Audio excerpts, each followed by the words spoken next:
Wow. Oof. Well, today in our series called Trusting the Process, Living in the Mystery and Loving It, we're talking about removing our inner thorn. The human journey is one, of course, of inevitable change. And often we're unprepared for those changes. Whereas the spiritual journey is about transformational awareness that removes our struggle with change and at the same time allows us to be co-creative and generative sources for the manifestation in our lives. I want to start today by talking about this idea of change with regard to how we often struggle or resist the new and expanded experiences that may or may not be of our conscious choosing. Often we meet resistance like it's a problem. And our reactive solution is to withdraw from it or protect ourselves from it. But as we know, in order to grow, we must give up the idea of protection inherent within the struggle and resistance, or we'll cease to grow. So we know that. So removing the struggle or inner resistance to growth is like actually trying to remove a thorn that we've gotten embedded in our flesh. A thorn that is so embedded that it actually touches the root of the nerve. So picture this. We have a thorn in our flesh. Now, the thorn is okay to be there if no one or nothing brushes up against us or touches it. Because certainly when it moves, it awakens the root of the nerve. And it's painful, very painful. Therefore, our attention in life is around protecting ourselves so no one or nothing will brush up against us or touch us, so that we can remain pain-free. What we do then is we create strategies in life to be able to manage this thorn so that we remain without pain and can get along in our life reasonably well. Just think for a moment, if you had a thorn in your flesh, what you might do in order to continue living in a reasonable fashion in a manner that you could avoid the pain of the thorn being touched.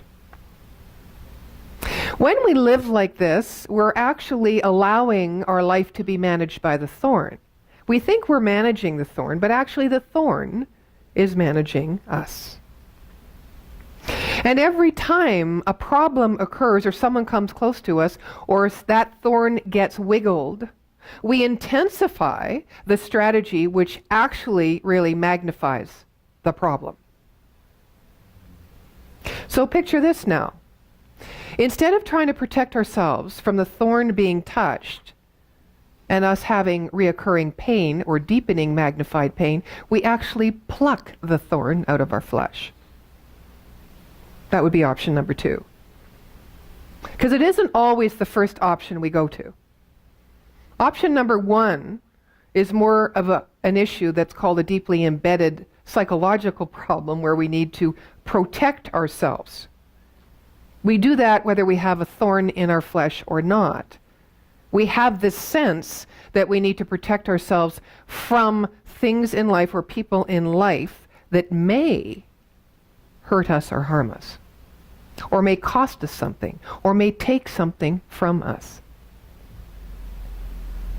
If we remove the thorn, we could walk wherever we wish freely.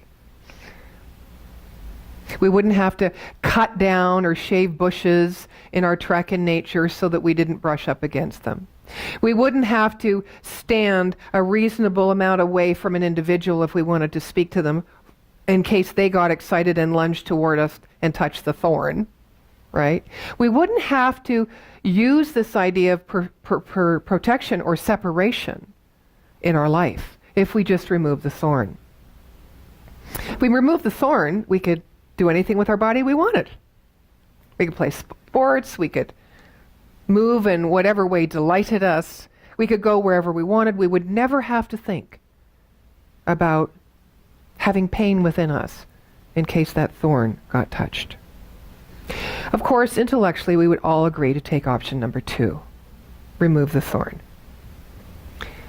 But what about the inner thorn?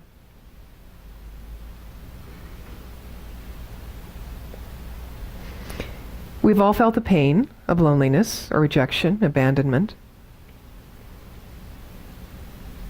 We felt the pain of self-servitude, the lack of generosity, the lack of compassion. When we do we ask, how do I get rid of this inner thorn? Or do we ask, how do I protect myself from feeling this again? I would suggest that we feel the latter. Or we ask the latter. How do I protect myself once again? Because an inner and an outer thorn are really no different. If we have the root mentality that we need to be safe and secure, and therefore that means to protect ourselves in life, then whether it's an inner or outer thorn, we will habitually, intellectually behave in the same manner. But when we do not pluck out the inner thorn, and I'll share in a moment how to go about doing that, we carry that with us again, which creates that feeling of separation from others. Right? We adopt many strategies to protect our emotion, our emotionality. And one of the big things what we do is we hide in our intellect. We just stop feeling things. And yet in Science of Mind, we know that as co-creators of our own reality, and although we know thoughts create, the thoughts that do create, because we have many thoughts in a day, in a moment, consciously and subconsciously, are those that are backed by what? Feeling. Those that are backed by the energy of desire. Those that we're focused upon, that we want. And we've all had experiences, of course, of manifesting what we want. We have that, haven't we, consciously? Often what we see in our life that comes up is what consciously we didn't know we wanted. But eventually, in retrospect, we look back and we see, oh yes, I needed that. I needed that experience in that situation so that I may learn, that I could have learned about what I needed to know or revealed the truth that was necessary in me in order not to manage my life, but to live my life more fully, more alive. I see that now from over here. Right? So we adapt in an effort to protect ourselves from that inner thorn. And we build a life that seems to work relatively well. We also manage to convince ourselves that the life that we have created by managing that inner thorn is a relatively good life, and the life we were obviously meant to live. Our life, our own unique life. Have you ever done that? I have. Ooh, I really have. I've said, why am I struggling to make my life something other than what it is? Why don't I just appreciate what I have? Ooh, it's a fine line there. What everyone has in common is that they were born to have a life where they are fully alive, fully expressed, that they are fully supported, fully guided by their own inner knowing, where they trust themselves and trust life and can show up and listen. Everyone's born to have that experience because everyone has the innate capacity and desire for that experience and to create that experience. So anything less than that experience is our use of this divine infinite intelligence that is wrapped in our own perception. That's all it is. Because this divine mind, this mind of God, this inherent nature of all of life is always living and expressing through us. It is always moving and urging us and calling us forward, into the mystery, not into the mystery of what's going on next outside in my life, but into the mystery of who I am in this inherent natural nature. The mystery isn't out there. It's only out there if we're focusing on that as what guides our life. The mystery is in here. So yes, we need to feel, don't you think?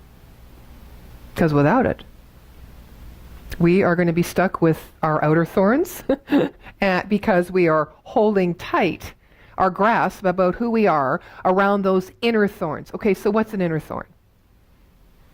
It is that place within us where we have a wound. It's a place within us that we do not want to connect with. A place where we don't want to go.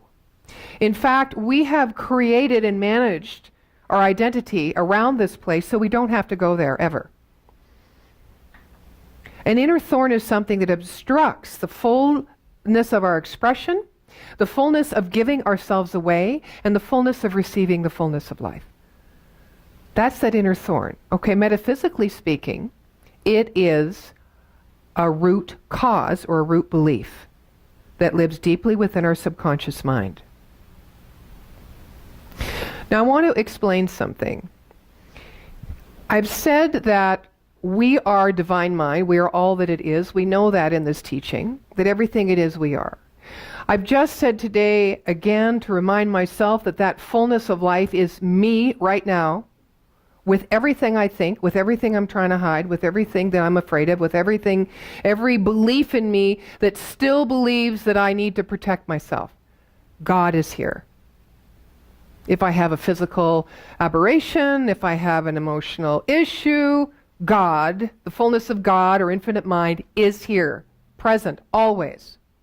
So what we need to do is open to that truth and know that as we put our attention there and we welcome and we nurture and spend as much time and effort and energy in growing that truth within us, the other will just dissipate and fall away. Because if God is infinite at all it is, and life is, and we are that, there's nothing outside of it or against it. It is everything. So as we rise within us and awaken to that truth and allow it to be our focus, then anything unlike it just is not, it's not being fed. It's like a plant that isn't being watered. It just dies.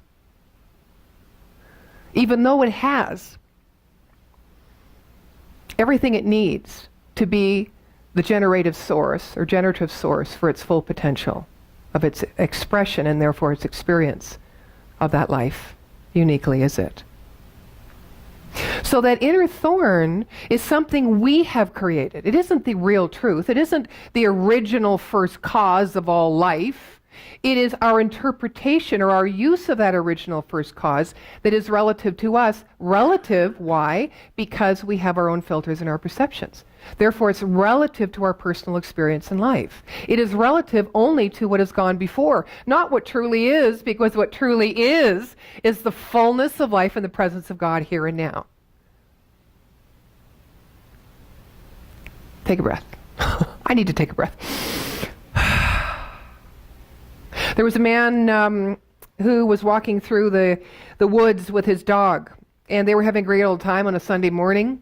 Had their coffee, their breakfast, and they're just enjoying nature. And all of a sudden he loses his dog. He's calling his dog. Dog comes back completely matted.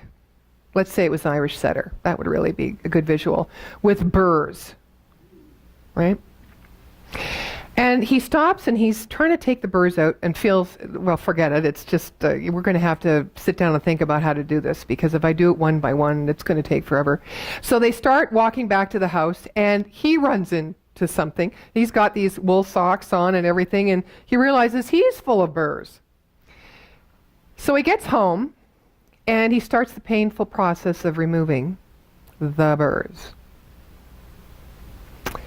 Once he's done that, he reflects on it the next day and the next day and the next day. And he went, That's really interesting. Those burrs have tiny, tiny, tiny little spikes, so microscopic you can't even see them. And somehow they affix themselves in such a way that it's so hard physically to tear them apart.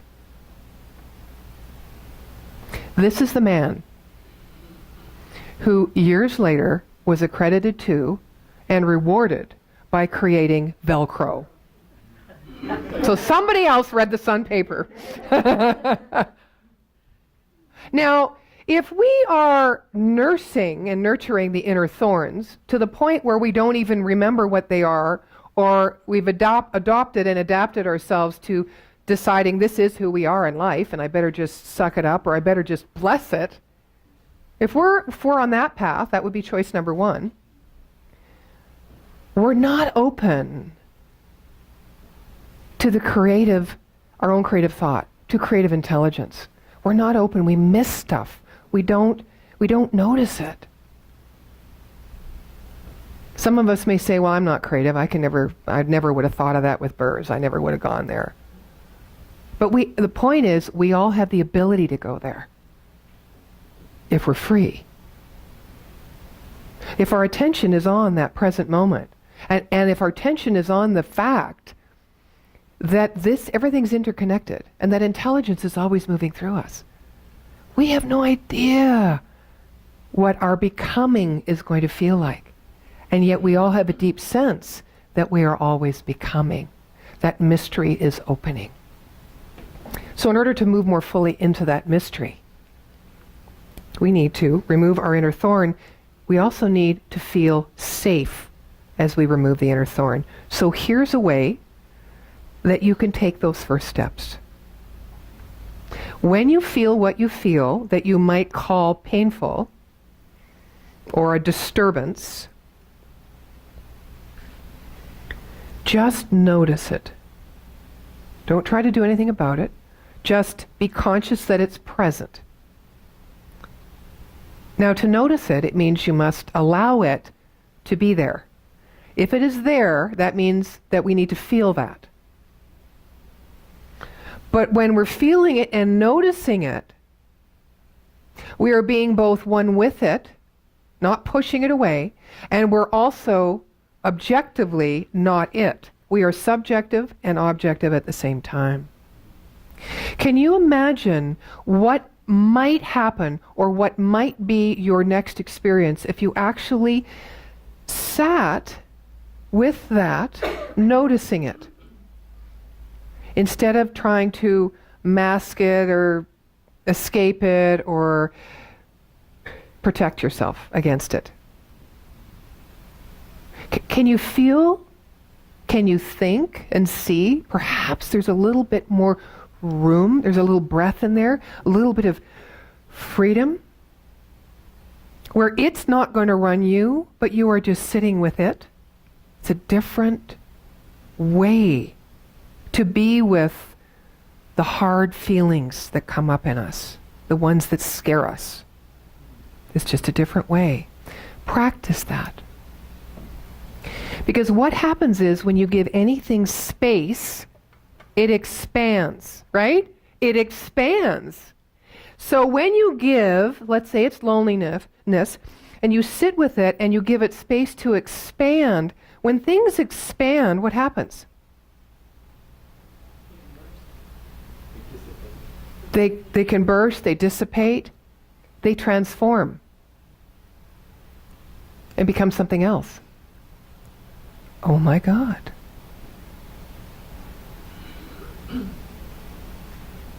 I know it seems simple. It's kind of like just drink more water and you'll have more flow through. You know, it seems that simple. It is the way. We have that ability because we are, as Holmes says, the thinker behind the thought.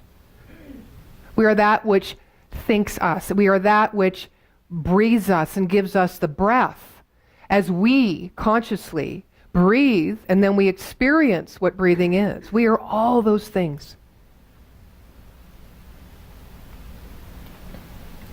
Removing the inner thorn. So once we do this, we feel like we've made the right decision for us. And because it's in alignment with the nature of life itself, which is to grow and thrive unobstructed to its full potential. We find it in the act of noticing. We find it in the act of observing. The main thrust of this point is remove ourselves. Don't remove the thorn, or in removing the thorn, we must remove ourselves to remove the thorn. Now, it seems like a contradiction because you have to sit with the thorn. Removing ourselves, we can do that by escaping. We can do that by suppression. We can do that by putting our attention on something else. But we also can remove ourselves from just being with it and not having to run. Does that make sense? It's a different kind of removal. Because you're not leaving it and separating yourselves, you're being with it, but you are not it. It is not you. It's just an experience of yourself. Different kind of removal. Different, it is true objectivity. It is being the sacred witness.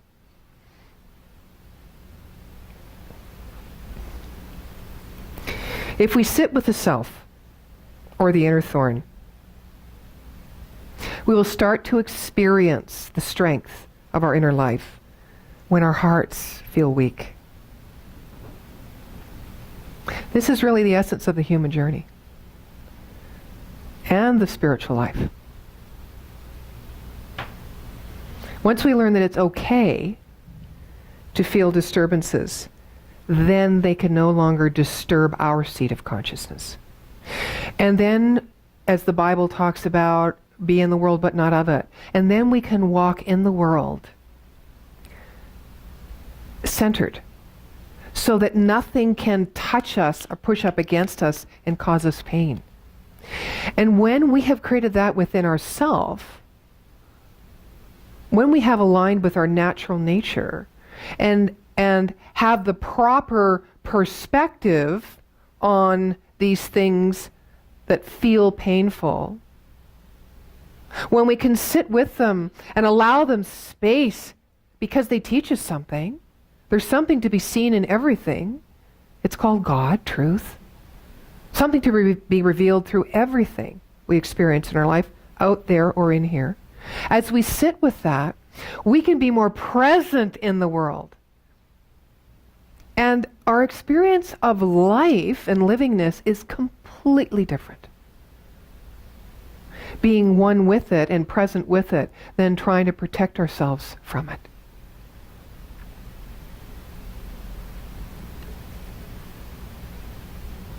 The capacity for this lives within us always. Right here, right now, no matter what we're feeling or thinking. It is always present. Dr. Harry Morgan Moses, who's one of my colleagues, sent something on our minister's email, and I wanted to share it with you because I think it's quite relevant to what we're speaking about today. He calls it the chalice and the bubble. He says there are challenges in the nature of moving consciousness forward. The law of vibration turns out in the animal as well as in the human kingdom. Birds of a feather flock together. Now each flock, or the energy of any group, creates a bubble of consciousness, right? Collective consciousness. We have it with our board. We're always trying to open and raise that consciousness in our leadership in the center. You will have it in your intimate circles of influence, perhaps your family dynamic, or you're at your work world. He says it's going to have a leading edge, this bubble, and a trailing edge. Okay? So it's going to have that place where that open at the top potential is pulsating, and it's also going to have that inner thorn, that hasn't been eradicated, right? It's going to have both of those. This reveals the conundrum of equality. The law of equality states that all creatures within their own species are equal in potential. One chicken is not more loved than another. One leopard is not more important than another. And each human being, regardless of race, color, religion, creed, or ways of being is 100% equal in potential and love. The appearance of inequality is born out of the law of consciousness. So this is ours. We do this. The trained mind has more power than the untrained mind. The conundrum is, how do we honor the equality within a consciousness bubble, while at the same time allowing the grace and consciousness of the trained and therefore leading edge to be received by the group? So he's talking about this in a group consciousness concept. But if you distill that down into yourself, it's how do we allow the grace of consciousness, this flow of the divine mind, move up, bubble up, and become our leading edge from which we do life, while at the same time we are not feeling maybe worthy or deserving because we're being pulled down by the trailing edge, which is that inner thorn. How do we do both? Well, we do both just the way that simple example was shared. We sit with this, but we know God is there, because God is all there is. The potential of it and the potential of who we are to become aware of in our own consciousness by the revelation of truth, by allowing this to be as important and as valuable and as life-giving as our leading edge, our ego mind might say, that is when we inside have an integration and a transformation, and we become equal in all ways and manners of our personality, our divinity, our wounds, our strengths. So we create that bubble of consciousness within ourselves. So as above, so below, as without, in this group consciousness that he's speaking of, so within. The potential is for all to rise to the highest level of consciousness, and that lives within the unified field in which we all have our being. The challenge, he says, is the individual identification of self, which creates blockage within the individual, preventing the wisdom of the quantum field to enter in. His recommendation is that we all sit in this field together.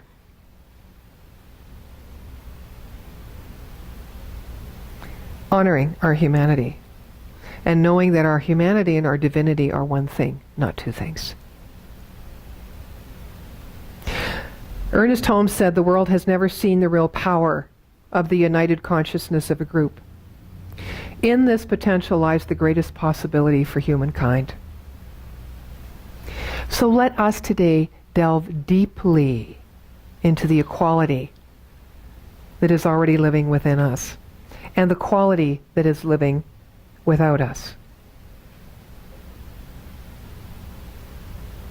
And let's sit with ourselves as we sit with life.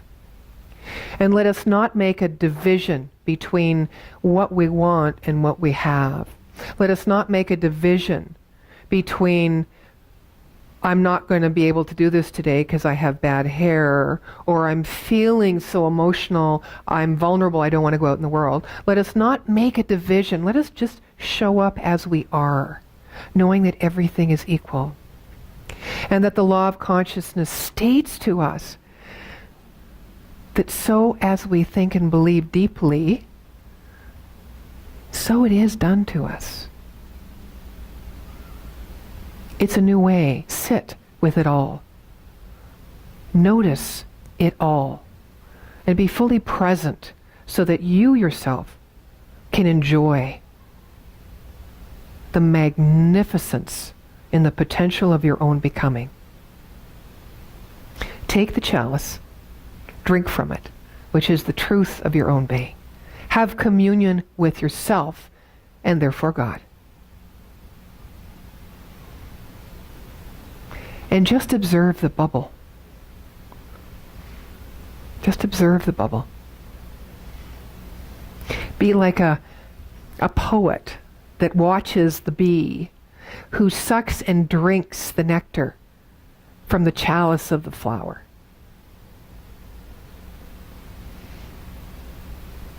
Why?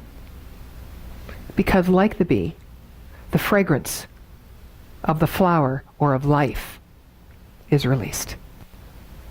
And so it is. Okay.